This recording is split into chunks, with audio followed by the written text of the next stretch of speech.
വ്ലോഗ്സിലേക്ക് സ്വാഗതം. ഉൽപ്പത്തി 1:1. ആദിയിൽ ദൈവം ആകാശവും ഭൂമിയും സൃഷ്ടിച്ചു. ഭൂമി രൂപരഹിതവും ഫലശൂന്യവുമായിരുന്നു. ദൈവത്തിൻ്റെ ചൈതന്യം വെള്ളത്തിന് മീതെ ചലിച്ചുകൊണ്ടിരുന്നു.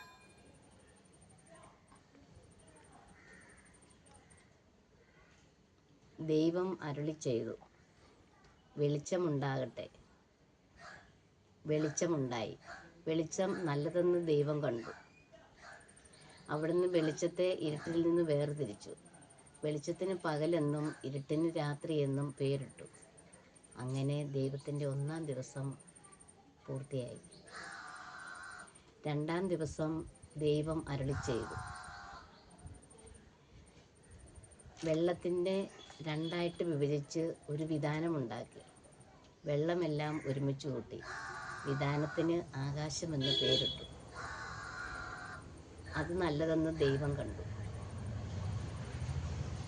അങ്ങനെ ആകാശമുണ്ടായി. പ്രഭാതമായി, സന്ധ്യയായി. ദൈവം വീണ്ടും അരുളിച്ചെയ്തു, ആകാശത്തിലുള്ള വെള്ളമെല്ലാം ഒരിടത്ത് ഒരുമിച്ച് കൂടട്ടെ. അങ്ങനെ കര പ്രത്യക്ഷപ്പെടട്ടെ. അങ്ങനെ കരയുണ്ടായി. കരയ്ക്ക് ഭൂമിയെന്നും ഒരുമിച്ച് കൂടിയ വെള്ളത്തിന് കടലെന്നും ദൈവം പേരിട്ടു. അത് നല്ലതെന്ന് അവിടുന്ന് കണ്ടു. ദൈവം അരുളിച്ചെയ്തു, ഭൂമി എല്ലാത്തരം ഹരിതസസ്യങ്ങളും ധാന്യച്ചെടികളും വിത്തുകൾ ഉൾക്കൊള്ളുന്ന സസ്യലതാദികളെയും പുറപ്പെടുവിക്കട്ടെ.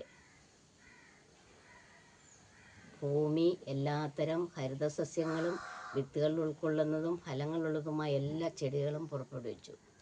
അത് നല്ലതെന്ന് ദൈവം കണ്ടു. അങ്ങനെ ദൈവത്തിൻ്റെ 3-ാം ദിവസം പൂർത്തിയായി.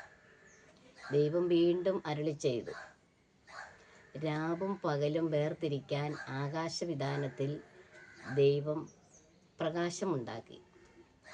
ഋതുക്കളും ദിനങ്ങളും വർഷങ്ങളും കുറിക്കുന്ന അടയാളങ്ങളായി തീരട്ടെ എന്ന് അവിടുന്ന് അരുളിച്ചെയ്തു. ഭൂമിയിൽ പ്രകാശം ചൊരിയുവാൻ അവ ആകാശവിതാനത്തിൽ സ്ഥാപിച്ചു.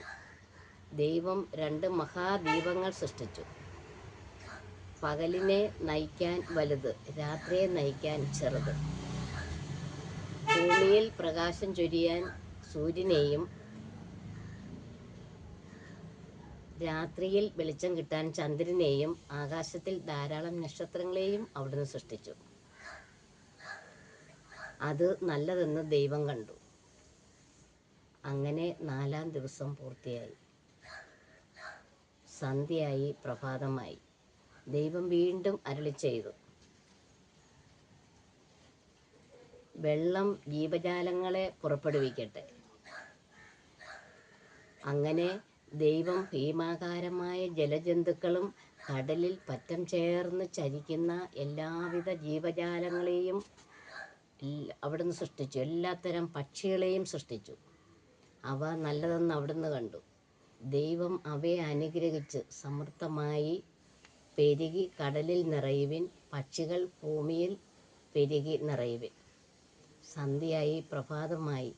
5-ാം ദിവസം പൂർത്തിയായി. അങ്ങനെ ദൈവം വീണ്ടും അരുളിച്ചെയ്തു, ഭൂമിയിൽ എല്ലാത്തരം ജീവജാലങ്ങളും കന്നുകാലികളും ഇഴജന്തുക്കളും കാട്ടുമൃഗങ്ങളും പുറപ്പെടുവിക്കട്ടെ എന്ന് അവിടുന്ന് അരുളിച്ചെയ്തു.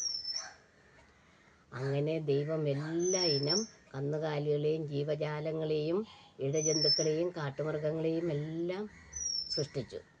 അവ നല്ലതെന്ന് അവിടുന്ന് കണ്ടു. ദൈവം വീണ്ടും അരുളിച്ചെയ്തു, നമുക്ക് നമ്മുടെ ഛായയിലും സാദൃശ്യത്തിലും മനുഷ്യനെ സൃഷ്ടിക്കാം. അങ്ങനെ ദൈവം തൻ്റെ ഛായയിലും സാദൃശ്യത്തിലും മനുഷ്യനെ സൃഷ്ടിച്ചു.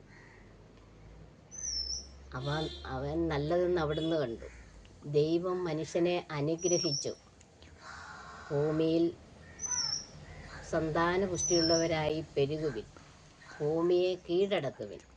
അങ്ങനെ ദൈവം മനുഷ്യനെ സൃഷ്ടിച്ചു, മനുഷ്യൻ ഭൂമിയെ കീഴടക്കി. അങ്ങനെ ദൈവത്തിൻ്റെ സൃഷ്ടികർമ്മങ്ങളെല്ലാം പൂർത്തിയായി. എല്ലാം നല്ലതെന്ന് അവിടുന്ന് കണ്ടു. അങ്ങനെ 6-ാം ദിവസം പൂർത്തിയാക്കി. ഏഴാം ദിവസം തൻ്റെ കർമ്മങ്ങളെല്ലാം പൂർത്തിയാക്കി ദൈവം വിശ്രമിച്ചു. ഏഴാം ദിവസത്തെ അവിടുന്ന് അനുഗ്രഹിച്ചു വിശുദ്ധമാക്കി. അങ്ങനെ ദൈവത്തിൻ്റെ സൃഷ്ടികർമ്മങ്ങളെല്ലാം പൂർത്തിയായി. ഇതാണ് ആകാശത്തിൻ്റെയും ഭൂമിയുടെയും ചരിത്രം.